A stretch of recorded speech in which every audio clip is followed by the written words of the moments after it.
আসসালামু আলাইকুম ওরহমতুল্লাহি ওবারাকাতুহ। আপনারা দেখতে পাচ্ছেন বদরের প্রান্তরে আমরা পৌঁছে গেছি। আজ 17ই রমাদান, ইয়াউমাল ফুরকানের দিন, সত্য মিথ্যার পার্থক্যের দিন। আজকে আমি মদিনাতুল মুনাওয়ারা থেকে একটু দূরেই আপনার বদর প্রান্তরে এসে গেলাম। আর এখানে এসে দেখতে পেলাম বদরের দিনে মুহাম্মদ সাল্লাল্লাহু আলাইহি সাল্লাম 313 জন সাহাবীকে নিয়ে ছিলেন এই সেই মসজিদটিতে, যেখানে বদরের যুদ্ধের দিন মুহাম্মদ সাল্লাল্লাহু আলাইহি সাল্লামকে একটি স্টেজ বানিয়ে দেওয়া হয়েছে। সেই জায়গায় একটি মসজিদ নির্মাণ করা হয়েছে। আর এরই পাশে এই আবু জাহেল 500 কিলোমিটার দূর থেকে মক্কা থেকে এসে এই মদিনার ভূখণ্ডে বুকের পাটা খোলাইয়া মুহাম্মদ সাল্লাল্লাহু আলাইহি সাল্লামের বিরুদ্ধে 1000-এরও বেশি কাফেরকে নিয়ে মুহাম্মদ সাল্লাল্লাহু আলাইহি সাল্লামের বিরুদ্ধে ইসলামের আলোকে নির্বাপিত করার জন্য এসেছিল।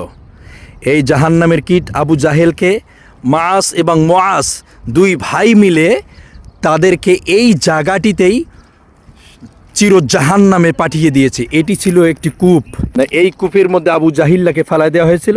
আমার বড় ক্ষোভ, আমার বড় রাগ, এই সেই আবু জাহেল এই জায়গায় ছিল। আমি সেখানে উঠে দাঁড়িয়েছি, ইসলামের চির দুশ্মনের বুকের ওপরে পাড়া দিয়েছি। আপনারা দেখতে পাচ্ছেন আবু জাহেলকে এখানেই এই গর্তের মধ্যে মাআস এবং মুআস তাকে এই কুয়ার মধ্যে ঢুকিয়ে দিয়েছিল। আমার ক্ষোভ এবং রাগ, তাই আমার রাগের বশীভূত হয়ে পাথর মেরে দিলাম।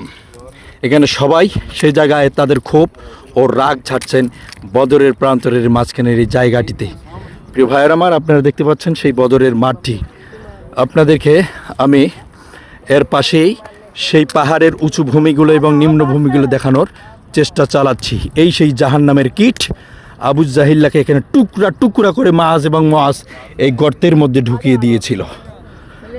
এখান থেকে শিক্ষা নেওয়া দরকার, ইসলামের চির দুশ্মনদেরকে হত্যা করতে বা এই দুনিয়া থেকে বিদায় করে দিতে গেলে বড় কোনো কিছুর প্রয়োজন হয় না, বড় প্লেয়ার লাগে না। ছোটোখাটো ছেলেদের মাধ্যমেও হয়তো বা ইসলামের বিজয় আসবে, আর চির দুশ্মন জাহান্নামের কীটগুলো এই দুনিয়া থেকে চিরবিদায় হয়ে যাবে। এই সেই মাঠ, আমি পুরোটা আপনাদের জন্য ধরে দেখার চেষ্টা করছি। আমার প্রিয় ভাইয়েরা, সেই উঁচু পাহাড়গুলো এবং নিম্নভূমিতে এখানে লড়াইটি হয়েছিল। এখানে আমার কলিজার টুকরা প্রিয় হাবিব জনাবে মুহাম্মদ রাসূলুল্লাহ সাল্লাল্লাহু আলাইহি সাল্লামের কত না সাহাবীর শরীরের রক্ত এখানে ঝরেছে, কত না এখানে আমার প্রিয় ভাইদের হাত কেটে গিয়েছে, পা ভেঙে গেছে। রক্ত দিয়ে এই লাল বালুগুলো আরও লাল টকটকে হয়ে গিয়েছিল। এই সেই বদরের প্রান্তর আমি আপনাদেরকে দেখাচ্ছিলাম। আপনারা দেখুন, আমি সেই আবু জাহেলের বুকের উপরে পাড়া দিয়ে এসেছি। আর দুনিয়াতে যত আবু জাহেল আছে, এদের বুকের ওপরে পাড়া দিয়ে ইসলামের পতাকাকে উড্ডীন করা হবে। এটাই মহাসত্য কথা, কেউ থামাতে পারবে না ইনশাআল্লাহ।